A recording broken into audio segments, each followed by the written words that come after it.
Hello and welcome to this episode of Battling with Business with me, Gareth Tennant. And me, Chris Kitchener. In this podcast, we explore ideas and concepts around teams and teamwork, leaders and leadership, and all things in between. It's a discussion between a former Royal Marines officer and a product manager from the world of business, comparing and contrasting our experiences as we attempt to work out what makes teams, leaders, and businesses tick. And this is the second in our two-part series going up to the Royal Air Force TEDA Leadership Academy, where we had a brilliant conversation with Group Captain Emma Keith and Warrant Officer Mark Willis, talking about all things leadership and management in the Royal Air Force. I don't know we need to add anything more. Let's get straight into the second part of the discussion, and hope you enjoy it as much as we enjoyed making it. Clearly, unlike a civilian organisation that is always in operations, but they're relatively steady state, there aren't the huge amounts of shocks. You're not preparing for a much wider range of potential tasks. The military is very different. You are most of the time doing steady state tasks, but also doing force development for the if and when you have to step up and warfight and go on operations. Do you think there's a different type of leadership that is required for an organisation that is force developing versus an organisation that is operating? I don't know if you need a different type of leadership. I think sometimes the sense of purpose that binds you together on operations and deployments is easier.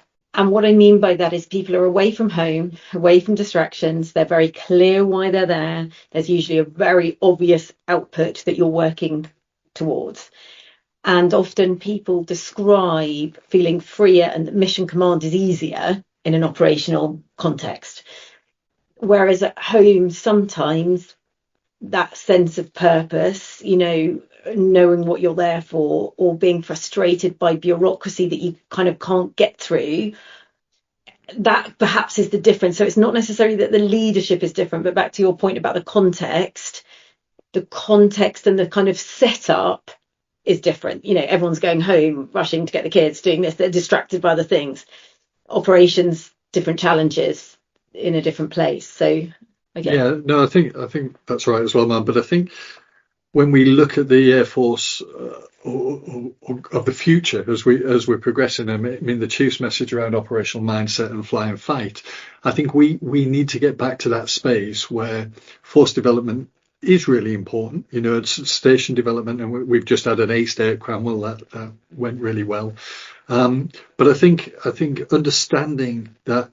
And we go back to the discussion about mission command and leadership. I think you empower both on operations and at home base. Is there more bureaucracy and management and process at home base than there is in operations? Perhaps, and that's what curtails some of the thinking, I think, when you're at home base. We've talked about this a lot, and in my world, the word that gets the hair at the back of my neck to go up and I start to go, hang on a minute, is the word special.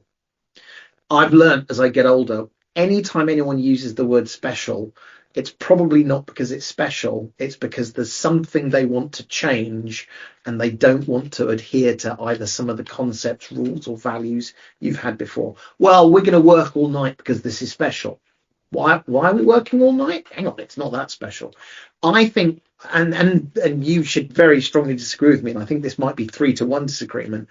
I think this idea of the difference between force generation and deployment, I think you have to be astoundingly careful about, not because the context changes. I think the way you've described it is very well said in terms of focus, in terms of a clearly defined and well thought out different rule set.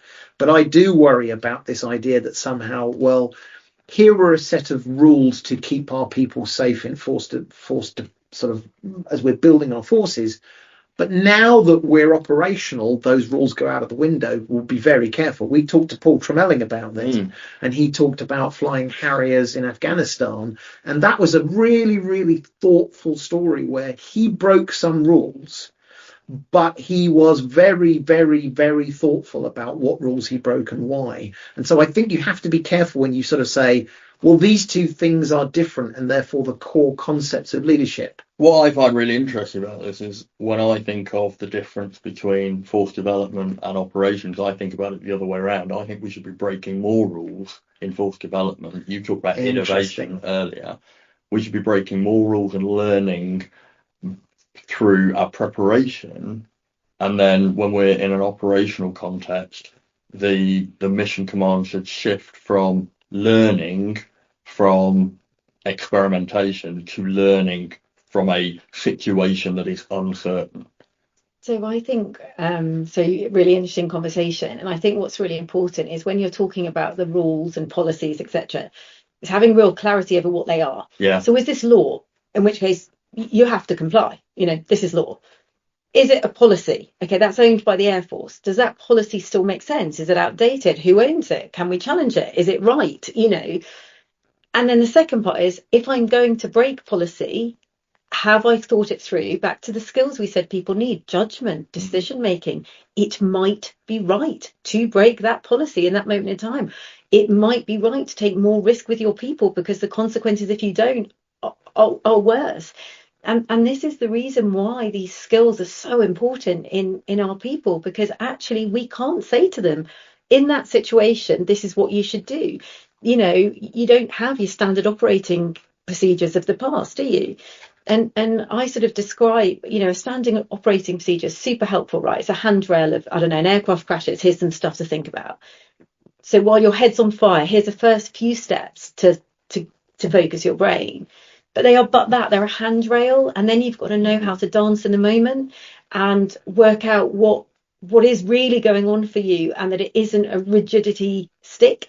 It is something to guide you. And getting that line right between giving our people the empowerment and freedom to make good judgments versus them being reckless and thinking that they can break rules and not understand the big picture and there's judgment, and it's hard. There's such a degree of attractiveness about breaking rules, particularly under stress, which it feels somehow right. In fact, it feels freeing. So that knowing when to break the rules and not to break the rules is such a difficult one to do. But I think that links into the mission command piece, and when you look at the tenets of mission command, if you turn around and that last tenet where the commander retains responsibility for the task, I think that's sometimes where it falls down, and that the challenge and everything around that.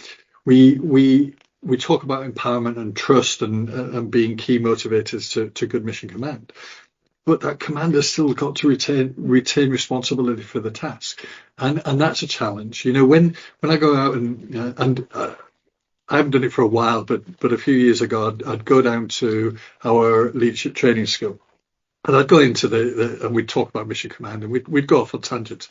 But I'd say to them, okay, so and a bunch of senior engineers, a bunch of sergeants, and I'd say, okay, so who does mission command then? Who empowers the people? Oh yeah, we do.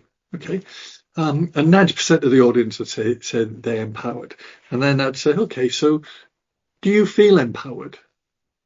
And I'd get the same 90% say, no, we don't. And why was that? So I'd then go to the flight sergeants and ask the same question. I'd go to the corporals and the answer was much the same. So is that understanding of what empowerment looks like and everything else subjective, to the rank, to the individual? And I think that's the challenge that we need to overcome. Oh, that's really interesting. The Navy's view of mission command is rooted in the fact that before the digital age of communications, will send ships out to sea with their orders in leather packets, and then they wouldn't see that ship and that ship's captain for a couple of years, and they'd get everything by letters.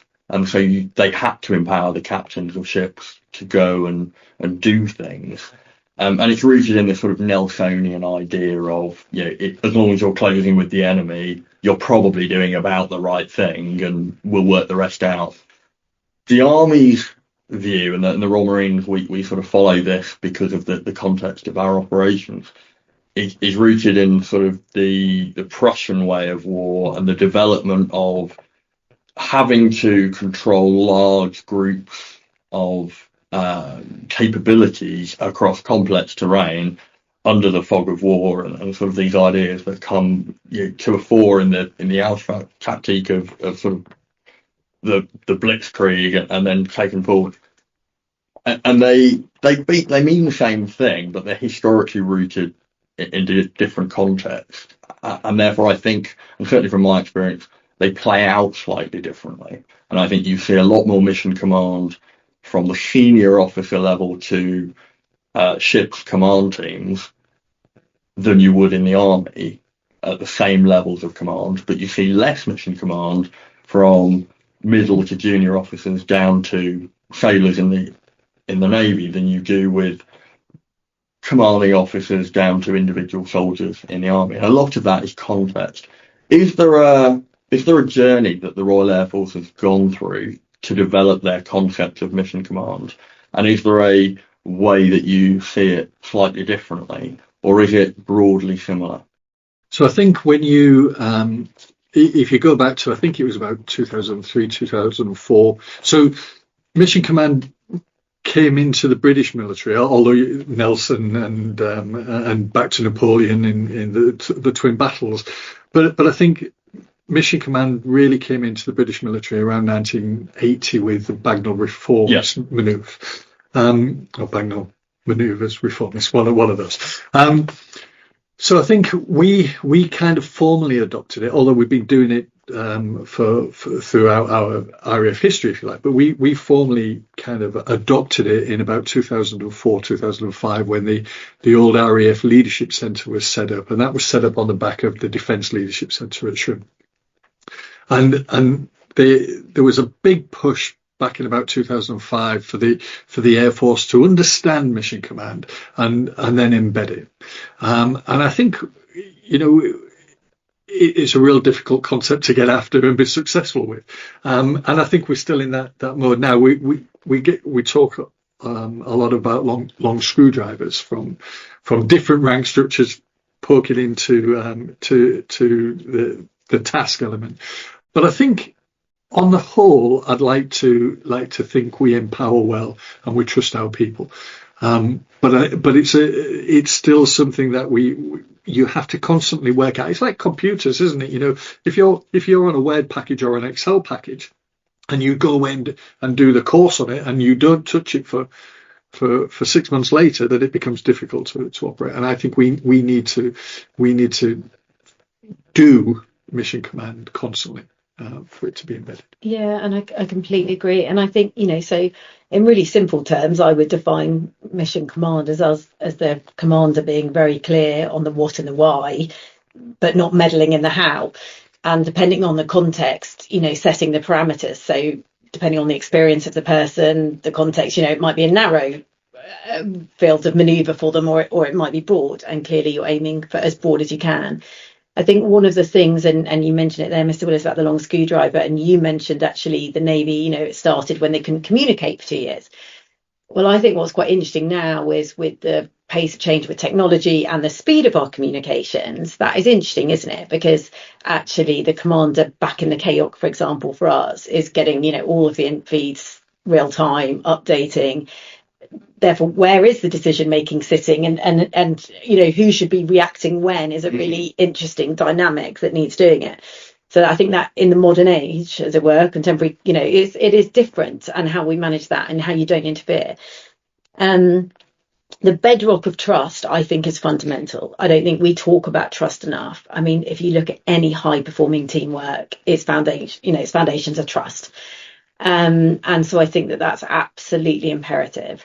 But I think the interesting thing with trust, just building on mission command, is to your point around everyone thinks they empower, but doesn't necessarily feel empowered, right? Everybody wants to be trusted, but actually trusting can be hard. Yeah. It can be hard. It can be difficult. And then the other part around trust that I don't think we talk about very much is, how do you make yourself trustworthy? So how do you work on yourself so that your boss does go, okay, I can trust this person? So we sort of demand these things, don't we? We demand to be empowered. We demand, well, some people don't want to be, but some people demand the trust. They demand the empowerment. What's our role in that? in how we show up, so that trust dynamic works across all of the levels. Yeah. Does that make sense? It does, and I think it goes back to the point we've made multiple times through this today, which is this is really hard. This is really difficult because many of these are quite conceptual ideas. The idea to say, as an organisation, trust each other. Okay, that's not going to be a successful mechanism. One of the things I'm struck with, and particularly thinking back to when we visited Sandhurst, and I think there's real resonance across this, which is, if you'll forgive me, there are many people in the civilian world that think we were talking hippy-dippy nonsense. Today we have talked about culture, we've talked about trust, we've talked about vulnerability, we've talked about all of these concepts, and yet at no point was this because somehow it's a nice thing to do, or, in the modern world we should do this. It both for the Army and now for the RAF, and I am sure we would hear this with the Royal Navy listening, we want to come and have this conversation. I think this is about making a more effective military organisation. This is about creating the most successful effect you can, and most people think that is about bombs arriving in a certain place or supporting a military unit, and actually that's the very tip of the spear. I think that probably for the civilian listener is the most surprising thing, that all of these topics you have talked about don't sound very military. Is there still a transition? Do you hear people in your organisation saying, well, in the good old days, we just painted things white. We would shout at people when they walked across the grass, and that was how we made it work. And that's why the bombs appear in the right place. How do you see that?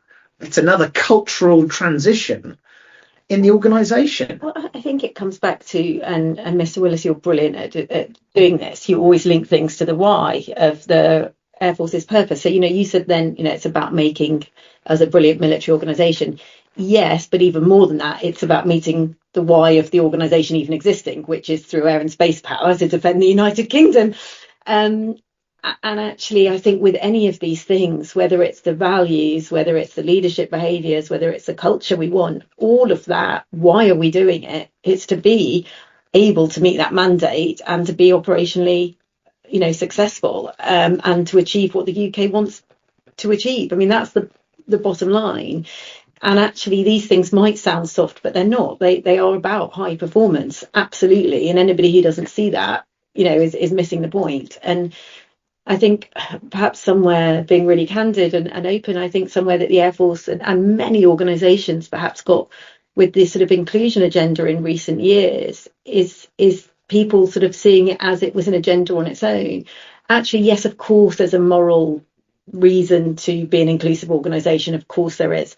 But actually, there's also, in order to be a high-performing team, we need those diverse perspectives. In order for us to be operationally brilliant, we need those counterpoints. So understanding that why, which you always link into, don't you? And yeah, I think it's really important, that purpose of the organisation. And it's important that the Air Force also links into the defence purpose, because the defence purpose sets out to protect our nation and help it prosper. And we need to understand as an organisation our purpose to fit into that.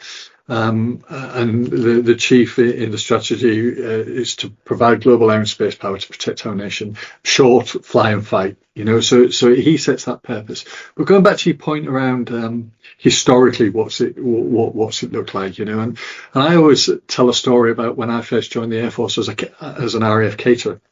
I went to my first unit was Marham just after the Falklands War, and I went and they said, oh, there's a beer call down at the local pub. And I was really excited about it. I was 17 and a half, so I shouldn't be going into a pub really. But we got dragged down there, and the pub was full of caterers, and it was great. And I went to the bar, ordered a couple of pints because I was going to go back and have a game of darts afterwards. And my two corporals were stood at the bar. And in those days, you'd never said boo to your corporal. And one of the corporals I'm still friends with now. But you stood at the bar, and as I'm passing by with a couple of pints, they turned around and said, look at the state of that. It's not like that in our day. He's never going to last. And here I am 42 years later. So I think there's a real challenge around what's different with the organisation, what needs to change. We're constantly changing, but actually, as an organisation, we grow with society. We develop with society, and people come in with different expectations and everything else. But and different generations and all those kind of things want different things. But I don't think there's too much difference. And you're brilliant at this in that when we're talking about perhaps culture and the environment, even. It's really easy for us to go, well, actually, we need, the messes to be better and we need the bars to be better. But actually, some of the younger people, they want a gaming room and they want a health shop and they want a coffee shop, So we've got to make sure we're not speaking for them because this is their Air Force now. What we're setting in stone now is so that the Air Force is right for them. And actually, it's really important we keep remembering that. And I guess another point on that is I find it really frustrating when people say, oh, the organisation's this or the organisation's that. An organisation is but a group of people. Yes. It is us. We are the organisation. And if at senior levels we're not owning that and saying, actually, our job is to make this fit for them. This is their Air Force. We need to ask those questions of them and not answer just all the time for them. I think it's interesting. We can't read our minds of our listeners, but I'm sure there'll be some people that sort of say, well, I don't know. You said much earlier on, we shouldn't think about fighting the last war, words to that effect. I think this is the same thing. We shouldn't be thinking about the old organisation. We should be thinking about the next stage of the organisation. And I see this, this is mildly sort of socio-political. We spend so much of our lives hearing about people talking about the good old days, but we somehow don't see as many people talking about what they want the new good days to be. It's easy to say, well, you look a bit scruffy, that wasn't like that in my day, but it's much harder to say, well, what do we want our young people to aspire to be? What do we want them to be doing when they are where we are right now? I think that's interesting. We've talked a lot about, this is terrible software language, happy path. So we've talked about how you build a high performing organization. That's another thing I think is really great, the way you talk about that, which is all of these things are building a high performing organization to deliver on the goals of the Royal Air Force. What we haven't talked about is that in every organization you have bumps along the road. You have the people who were fit for the mission 2 years ago and now are no longer fit for the mission. It's not their mission. You talked about language, which I love, when you talked about stewardship and I think that's a fabulous personal mission for people, which is leave your unit, your branch, your whoever you are better than where you arrived there. We've talked a lot about toxic leadership, and our definition is pretty simple, which is leaving a place in a worse state than it was due to your leadership. We've talked about building greatness. How do you think about, for want of a better word, weeding out the people that are no longer right for the purpose? Because otherwise it's easy to get caught up in all the great things and let the stuff that's bringing the organisation down stay. How do you think about that? So I actually use a gardening analogy when you talk about weeding. So there are many organisations out there that would kill to have the roots that we have. And actually, we don't want to cut those out. Some of the roots and the traditions we have are invaluable. They are incredibly important and they need to be protected and nurtured. But it's recognising what you do need to pull out and what you need to weed. So what we don't want to do is pull out all the good stuff. And I think unpicking those two things is part of the, that huge challenge. I think the other thing that's really interesting is we were talking before about, the past versus the future. I just want to be really clear that just because we're talking about what seem like some of the soft skills, that doesn't mean that you can't make firm decisions. It's the opposite. You can make tough calls because there's trust, because the relationship. So you can be firm, you can be tough, you can make difficult decisions. Actually, standards really matter. We talk about the standard you walk past is the standard you accept. Actually, that stuff matters. It really matters. And so we're not saying it doesn't. That's part of the stuff that's the roots that we're never throwing out, or I hope we're never throwing out, because they matter. And because of the discipline we do need in our organisation in areas, they really matter. But equally on the, I guess, inappropriate behaviours, unacceptable behaviours, it's an interesting journey, right? I don't think you're ever going to get an organisation that has no inappropriate behaviours, because we're human beings and you recruit from society and society has challenges, right? We also want to recruit from areas where perhaps some people haven't had amazing adult role models, because actually we're an incredible organisation for social mobility. So that we will get these behaviours. It's how we handle them, how we deal with them. Now, if things are at the severe end, clearly there's no question, that is, we don't want you in the organisation. But I think that actually, I also don't want to be part of a single error organisation where you make one mistake and you're kind of literally given no opportunity. Because I think, and back to your point about when you just joined as an LAC, actually some of our most amazing sort of senior NCOs, warrants now, they probably mess up when they were corporals, when they were LACs, but they learn and they've gone on to be amazing mentors of the future. And actually they can talk to some of the juniors in a way I can't. I didn't have the same journey. I didn't do the same things. So I think it's a really, really fine balance between being really clear on what behaviours are acceptable and what aren't, what we want, but not expecting everybody to be perfect, because they won't be and they will make errors. And clearly what I'm not talking about there is somebody who's done something seriously wrong. Do you know what I mean? Yeah. That's clearly a difference. So I want to make that clear. To me, what you were talking about earlier in terms of building trust, those two things are very, very related. So if you can't allow people to make mistakes, learn and develop, then you can't be a learning organisation. And if you can't be a learning organisation, you can't allow people to understand where the limits are and build those trust relationships.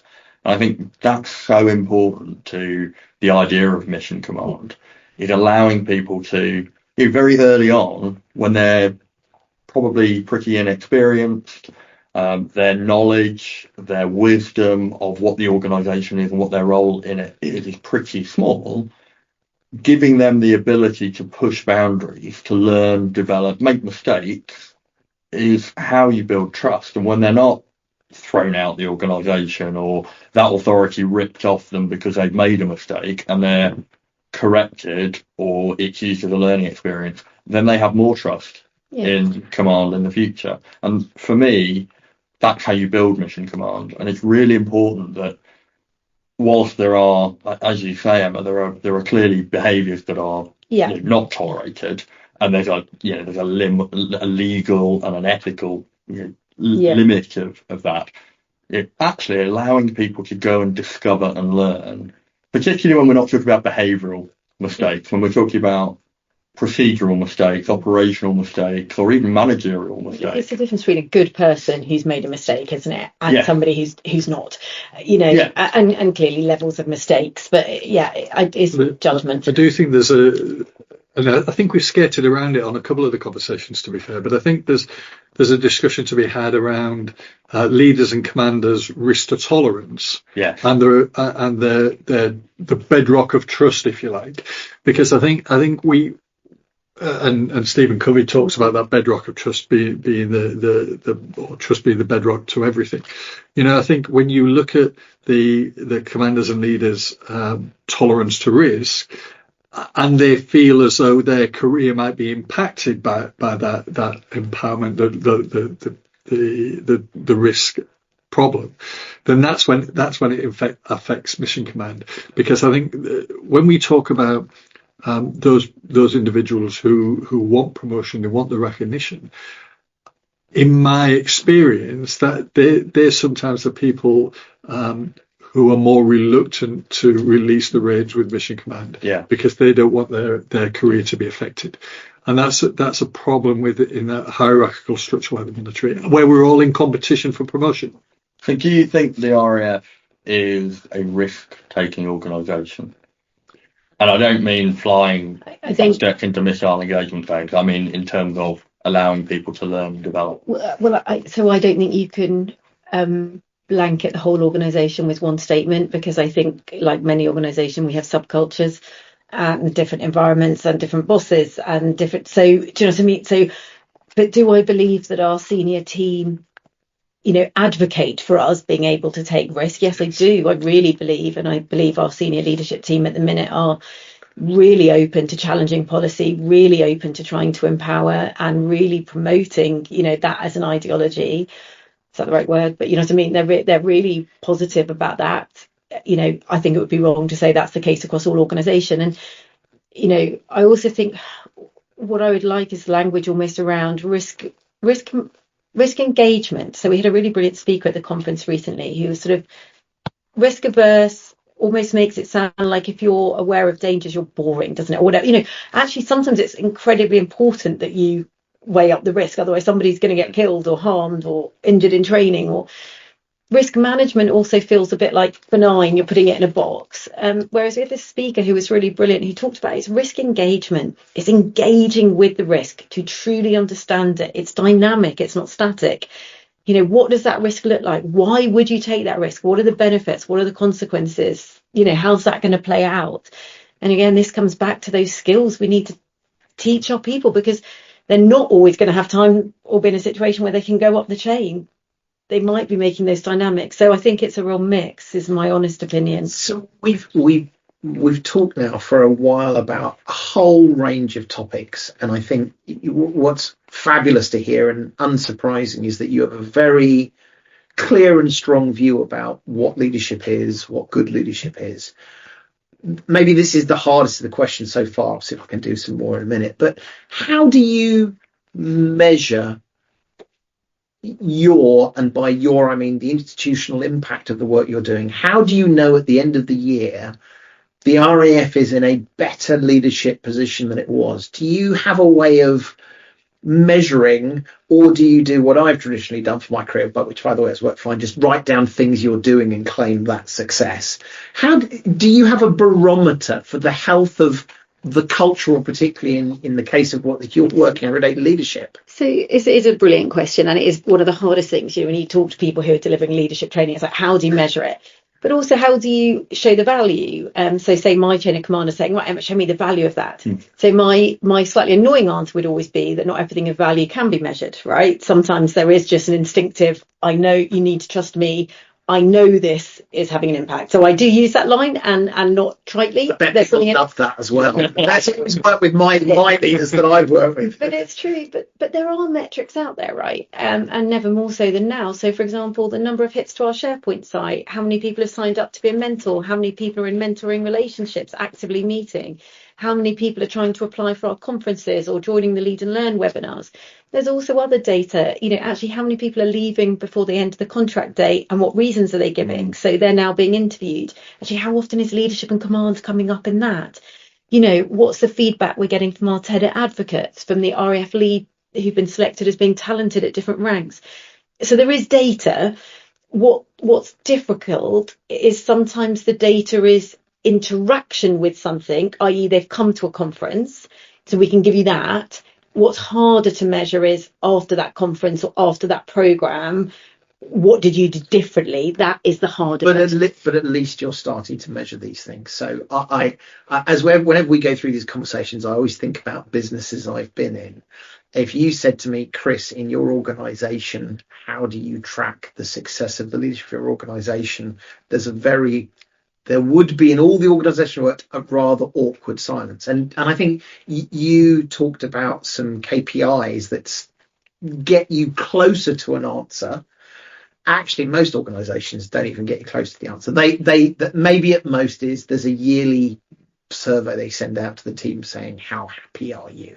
And that has a limited value. So it's interesting as you struggle to answer what is a very difficult question. It's sort of similar to how do you know if your marketing has worked, this ethereal idea. But actually the curiosity and the attempt to tie it to certain key outcomes seems like a good place to start. And let me just back up a little bit of what the boss said around the conferences and other stuff that we do.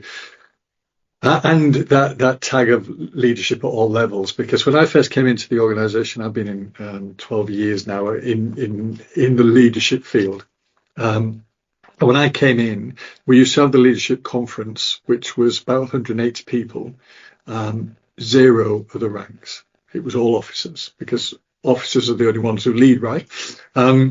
So we've changed that mindset now, and when we have the leadership conferences, it's normally 50-50. And when you take into account we get a lot of our senior leadership there, that's a really good stat.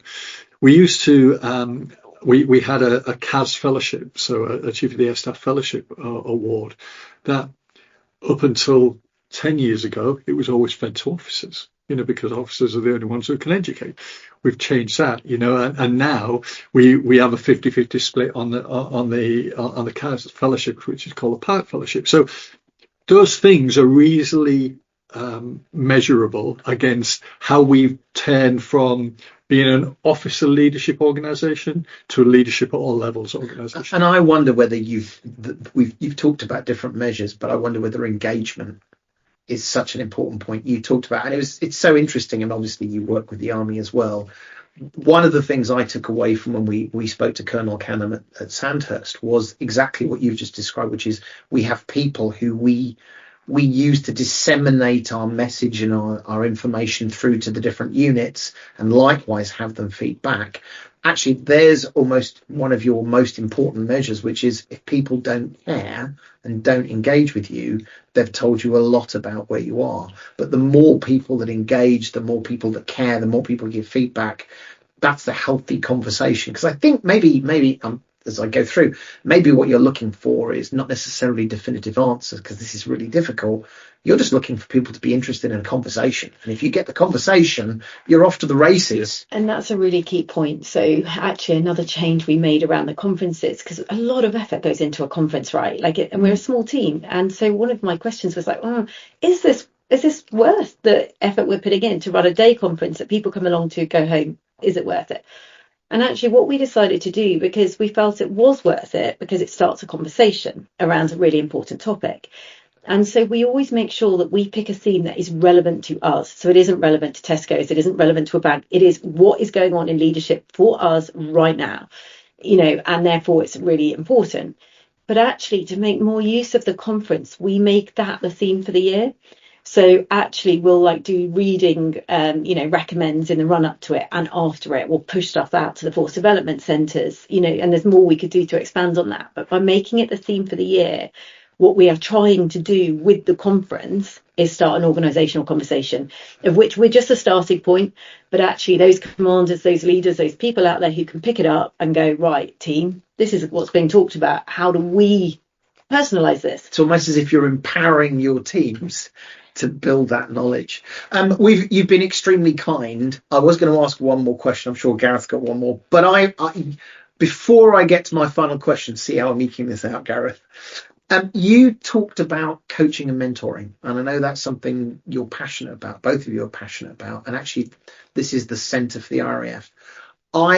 As a younger person, there didn't really seem to be a concept of coaching and mentoring. And as I now have gone through my journey, the ability for me to engage with people on that journey and simply be a person that they can talk to and say, what would you do, without fear of judgment. The whole concept of coaching mentoring is, I think, both incredibly powerful, incredibly underestimated, and not enough happens. Do you want to talk a little bit about what you're doing here in the RAF with coaching mentoring? Because again, that almost seems counterintuitive, that in an organisation which is very hierarchical and rank based, where people have a career, surely coaching and mentoring, I don't believe this obviously, surely that can't work in a military organisation.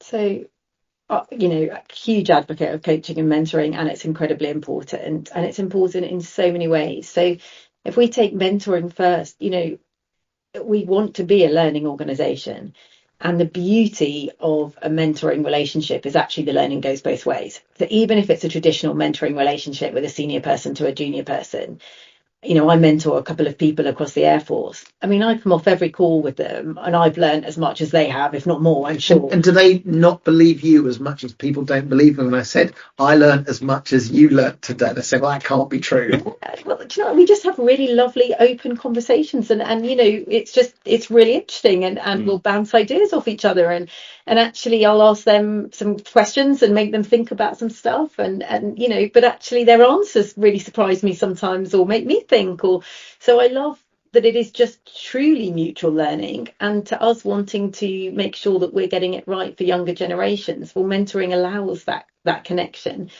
And reverse mentoring equally, super powerful. Like, so, you take a station commander who goes and does a speech and they go, wow, nailed that speech. Well, actually, the reverse mentor who sat at the back goes, that didn't land at all. You talked loads of management speak. You talked about all of strategic priorities. We don't care. When's the bowl opening?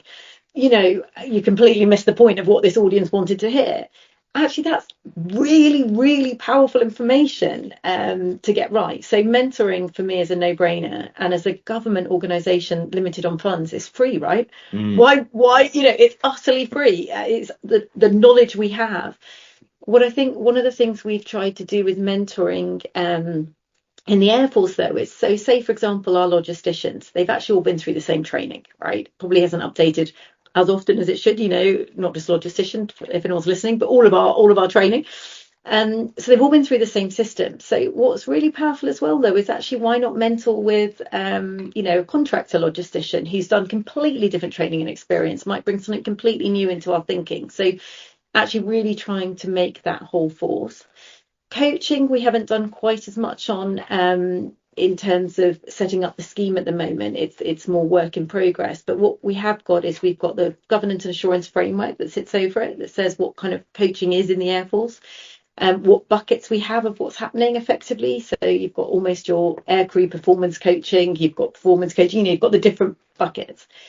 And I think one of the big questions for us now is where should coaching be happening? So where should we be investing that money and that time? Which cohorts make the biggest impact, because we can't offer coaches for everybody. So lots of things, but Mr. Yeah, I think the only thing I'd add around mentoring, Mum, is the scheme we've developed. It's mentee driven, so it's not a dating app or anything. The mentee has to decide that they want to do some mentoring, so they'll go on the platform and they've got a choice of who they want to mentor them. And I think that's really important, because as an organisation, I feel as though over the years we've struggled with mentoring, because I think when we say, you need a mentor, it comes across as being, well, yeah, is that a weakness? Is that because I'm not doing my job properly, and all those kind of things? So as a military organisation, and I think defence, or from the military side, I've struggled with the term mentor-mentee. And I had a discussion today at the lesson I was delivering around, should we change the names? Should we figure something that's perhaps not got a negative connotation with that mentor-mentee? I think we're better at it than we've been for a long time, but there still is a challenge for us to get people driving, actually choosing, say, I want to be a mentee. I'm smiling because in an organisation I worked in the past, I had a leader come to me and say, I think somebody in a team would do really well with a bit of mentoring. I'm like, fantastic, I completely agree. And they said, and here's the person who's going to mentor them. I'm going like, you don't really understand the principle. It's the freedom for someone to make that empowered decision of who they speak to. I think that's really important. I'm struck by the breadth and depth of the Tether Academy's approach to leadership and command, and the range of subjects that we've covered in the last hour and a half of conversation. But I think more importantly, I'm struck by the curiosity and the humility that you've both shown in trying to pick apart these really complex problems and not be didactic or prescriptive about what the solutions are. But more importantly, I'm impressed by just your passion for this subject. I think we've agreed we're nerds. I'm just sorry, I hate to break it to everyone. We've all agreed it's the term nerd. So a final sort of quick fire question to both of you. Given that you are some way into your careers now, having spent some time at the Tether Academy, just looking at this challenge, what's the one thing that you think is the most important lesson that you've learned about understanding and developing leadership? And if you could go back and talk to yourself at the very beginning of your careers, what's the one thing you would tell yourself to do differently? I'll go first. You go first. Brilliant. Give you tactical. So I think for me, it's the importance of emotional intelligence. And I think when the more I study around leadership, the more I look into leadership, understanding yourself, so that's self-awareness and the self-management, but also understanding what makes your people tick and being able to get the best out of your people through that knowledge is the key thing I've taken away. And I know Daniel Goleman kind of popularized the theory around emotional intelligence, but actually it's when we go back to Brian Waters, it's about people and emotions. That's a leadership connection, and emotional intelligence links into that really, really well. And going back to myself as a younger person, I think I would have taught myself to listen more. Oh, and Emma? So it's really interesting. So I've got listen. I think we listen to understand, though. Yeah. So I think lots of people listen to respond. So while the other person's talking, you're just thinking of your inject. So I think I've learned, and it's still a journey, right? But to slow down so that you are really, really listening to understand, even if that means your response is slower later. Does that make sense? I think it's really important. And I think the thing that I would have told myself or wish I'd known was actually to trust my own judgment more, because I think it's really easy to not have the confidence and think everybody else has got the answer and everybody else is right. And I think often there isn't a right and a wrong, is there? There's just a way. And I think having the confidence that your ideas are as valued as other people's, and to have that confidence to make your judgments, balanced with the humility to listen, I think would be the advice. Amazing. Well, thank you both so much for your time, because I know you're both very busy people. But it's been genuinely a wonderful experience to come up here and talk to you here at the Cheddar Academy about the RAF's approach to leadership development. Hopefully we can come back again and do again. There's all sorts of topics. We haven't talked about narrative. We haven't talked more about storytelling. Perhaps we can come back and do it again sometime as well. But thank you for having us. It's been another one of those fantastic conversations. Thank you. Great. Yeah, thanks for coming up. Well, Gareth, we've just finished up with our interview with the folks at the Cheddar Academy. What were your takeaways? I just thought there was a lot of thought in where the RAF is trying to go and what they're trying to do. For me, one of the things that stood out to me, and to be clear, I think all of the topics we're going to see overlap across all of the branches and actually reflect what you would expect, a highly sophisticated, mature outlook on leadership and how do you bring leadership to a broader organization. So in that sense, there's no surprises. The bit that I still reflect on, and we're recording this a little bit later, was the conversation about how the RAF is changing. And I thought that there was a conversation, and I can't remember if it was in this episode or the first episode, where we talked about the fact that the kind of people in the RAF and what they are interested in has evolved and changed. For example, whereas perhaps an older generation, they might be interested in things like a bar for their time off, whereas I think the discussion was that perhaps there's a coffee bar or a gaming room. Now, rather than me being excited about a coffee bar or a gaming room, what's really interesting is it references the very dynamic nature of leadership. And I think you've said this on a number of occasions, which leadership and leadership styles are all within the context of the organization. And what was so interesting is there's an organization that recognise its demographic is changing, its members are changing, and therefore they have to evolve the leadership with it. The other thing that I was really strongly struck with was the phrase stewardship. Yeah. And this idea of we've talked in the past about toxic leadership, and the idea that toxic leadership is when you leave the organization in a worse place than you had joined it. Stewardship being almost the positive version of that, which is, do the members of the RAF across all ranks and all stages of leadership, are they leaving their billet, their unit, their branch in a better place than they had left it? So some really, really fascinating topics, which, while of course this was very much about a military branch, I think is perhaps even more relevant to the civilian world than you might imagine as well? Yeah, I think there's a couple of things. One is I was again that conversation about legacy and about stewardship I thought was really important and really interesting. The changing nature or character of the society from which the armed forces recruit and the adaptation of leadership styles and approaches as we learn more is something that was common to both the Centre of Army Leadership and the TEDA Leadership Academy. And there's a lot of conversation about adapting leadership styles to society and adapting society to be ready for operations, which is a conversation for another day.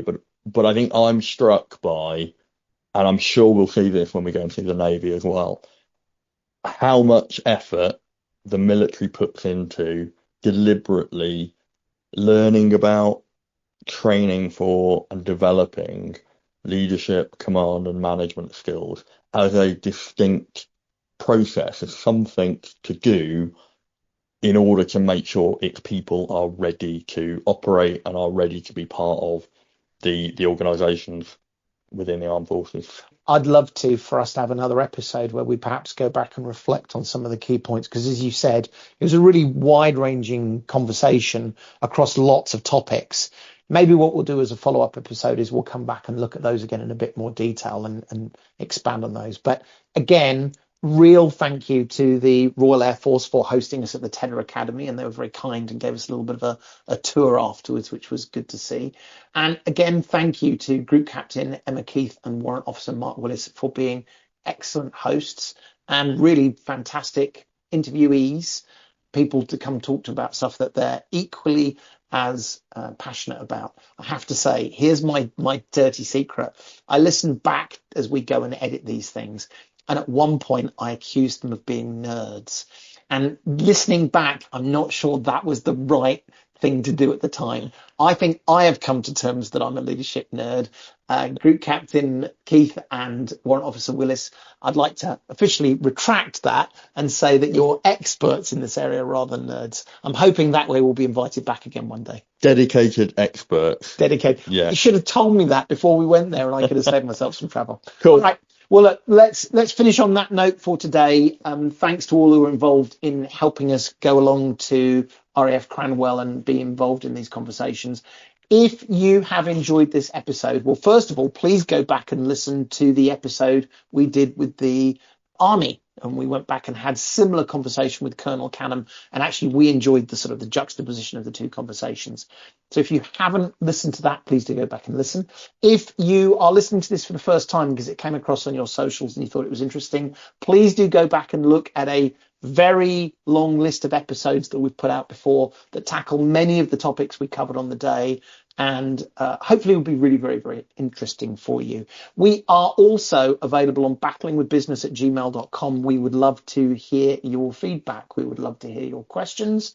We are also available on Battling with Biz at both Blue Sky and Twitter. And so if you follow there, you'll hear about the latest episodes every week that drop on Battling with Business. Thank you for joining us, though. We hope you found this interesting and thought-provoking. And we look forward to seeing you on the next episode of Battling with Business. Cheerio.